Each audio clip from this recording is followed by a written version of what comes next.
Grabatzen ari garen unean arratsaldeko 3:37 minutu igaro diren honetan, gaur hasiko den buruz-buruko txapelketa nagusiko final laurdenetako ligaxkako bigarren jardunaldiko lehen asteburuaren atarikoa eta pronostikoak egingo ditugu gogoratuko dugu.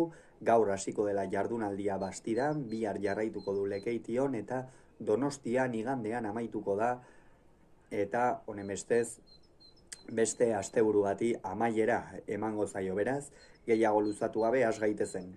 Lehen partida gaur Bastidan jokatuko dute Dariok eta Larrazabalek. Joan den astean Dariok Gasteizen Zabalari irabazi zion eta Larrazabalek ezustekoa eman zuen Jokin Altunaren aurka. Hemen Dario ikusten dut favorito. Iruditzen zait joan den astean meritu handiko partida atera zuela Zabalaren aurka, une askotan atzetik joan da ere eutsi egin zion partidari, eta azkenerako fisikoki hobeto iritsi izanak saria eman zion, eta gaur ikeragarriko bi pilotari ikusiko ditugu Bastidan, eta ziur gaude tanto sorta ederra ere ikusiko dugula pilotaka da ikusgarriak ikusteaz gain. Sakean egongo da gako nagusietako bat.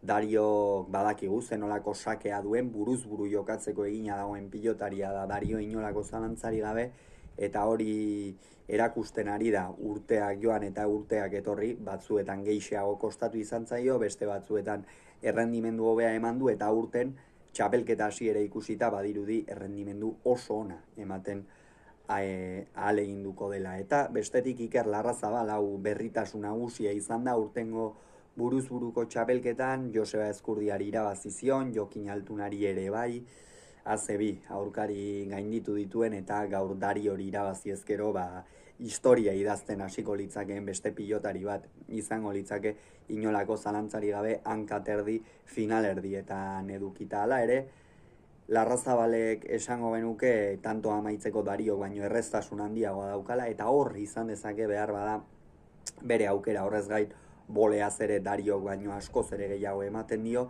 baina Darioren sotamanoa inbidia handikoa da, eta horrek ez digu ezertxo ere berririk esaten oraintxe.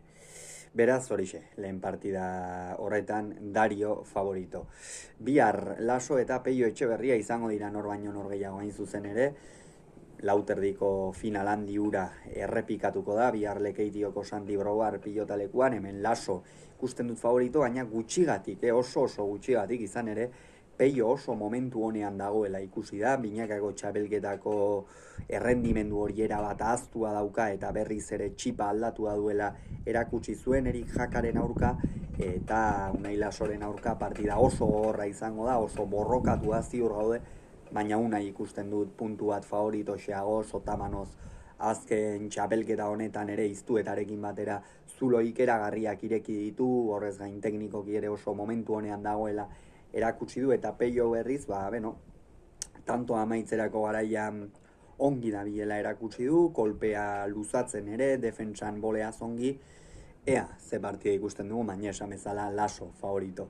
Eta igandean, Atano hirugarrenean, partida oso garrantzitsua galtzaien arteko hain zuzen ere jokatuko dute Altuna hirugarrenak eta Javi Zabalak. Hemen esan beharrik ez dago, Jokin Altuna irtengo dela favorito. Joan den astean Larrazabalek ezustekoa eman zuen bere aurka, baina Jokin Altuna da, egoera zailagoetatik ere atera izan da, amezketarra, eta Javi Zabalaren aurka beste egoera zail bati agur, edo beste egoera zail baten aurrean jarriko dela. Horretan ez daukagu inolako zalantzarik, eta ea zer gertatzen den igandeko partida horretan.